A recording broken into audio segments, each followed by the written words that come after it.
Smart gardening is an easy way to get a really great garden while using fewer natural resources. When you practice the techniques of smart gardening, you will conserve water and energy, save time and money, improve your garden, recycle yard waste and kitchen scraps, reduce waste going into our landfills, and help preserve the environment.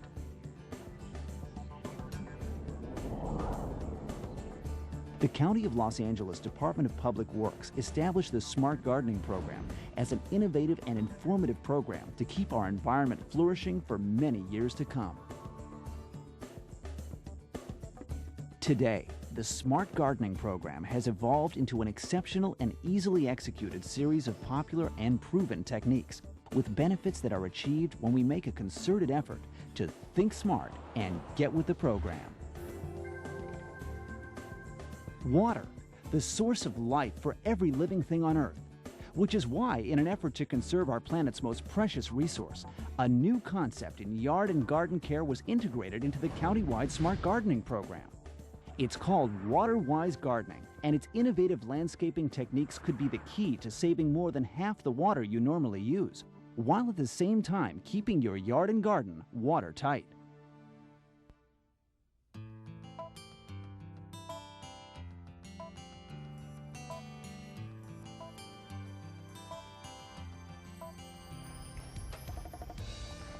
Because we are surrounded by an abundance of lawns, trees, shrubs, and flowers, we tend to forget that most of the land we live on is semi-desert.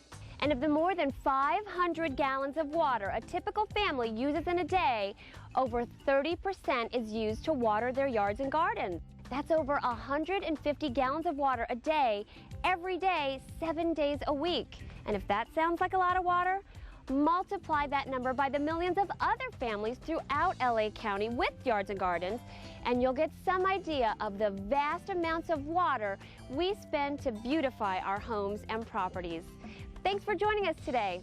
I'm Sue Nelson, and this is a water conservation garden in Santa Clarita, California.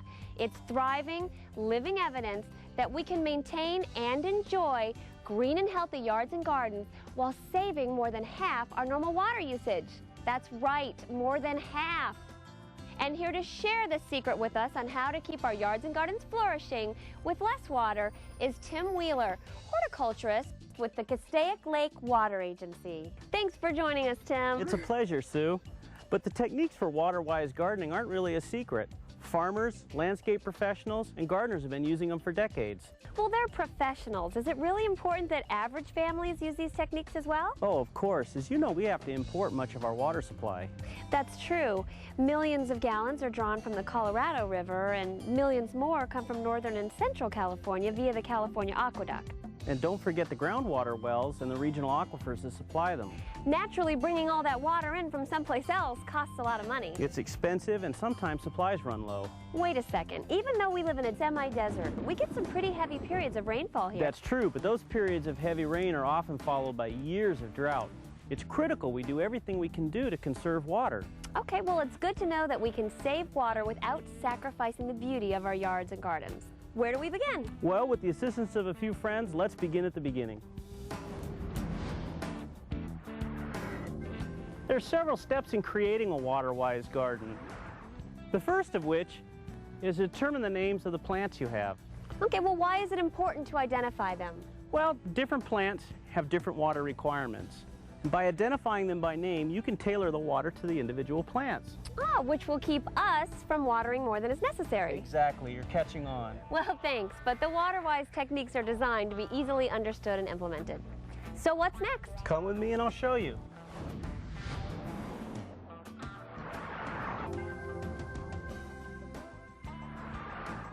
This looks like a little housing development for plants. Well, in a way it is. It's called hydrozoning, and it's a gardening technique that dates back thousands of years. And it still works today? Absolutely. Basically, it's grouping plants according to their needs. Like how much water they use. Yes, among other factors. But what it comes down to is grouping high water use plants with other high water use plants, moderate water use plants with other moderate water use plants, and grouping low water use plants with other low water use plants. I think I get it. I'm sure you do. But do you know how each of these groupings should be placed in order to get the right amount of water they need? Not exactly. Step number 3. Here's a hint. Gravity. Gravity?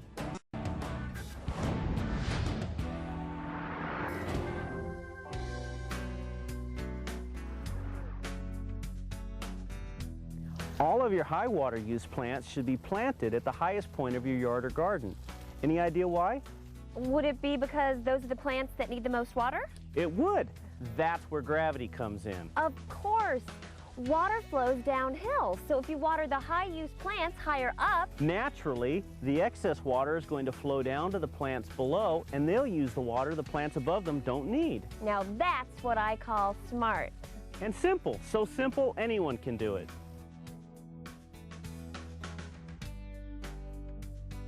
Tim, what would you say to people who think a water-wise garden is strictly limited to just growing cacti? I'd tell them to look around and see just how wrong they are.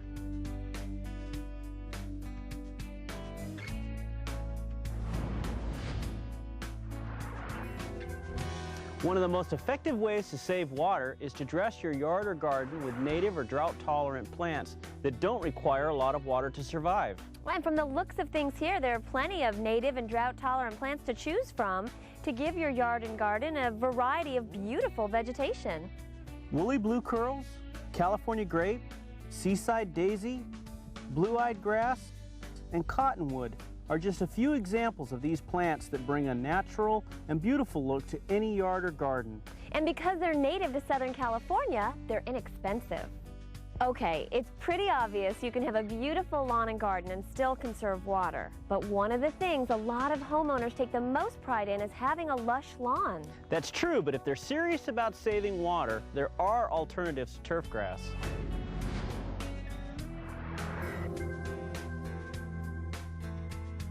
Wow, think there's enough green here? Like I said, there's a lot of alternatives to grass. Most nurseries carry ground covers that homeowners can use as an alternative for their thirsty lawns. Like what? Well, like Myoporum or Armeria or ice plant, just to name a few. There are many others that are just as green and just as good. You know what the best part is? You don't have to mow it. One thing though, if people insist on having a typical grassy lawn, there's something they should keep in mind. Plant only drought-tolerant species that have been developed specifically for Southern California. And let me guess, there are plenty of grass species to choose from as well. Pretty astute, Sue. So astute it takes us to our next step.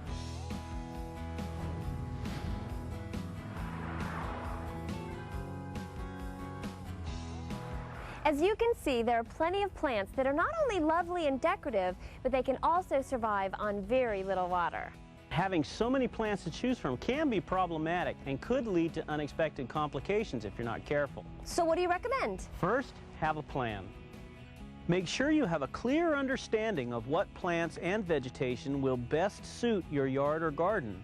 If you're not sure, talk to a professional, like an employee at your local nursery or a landscaper.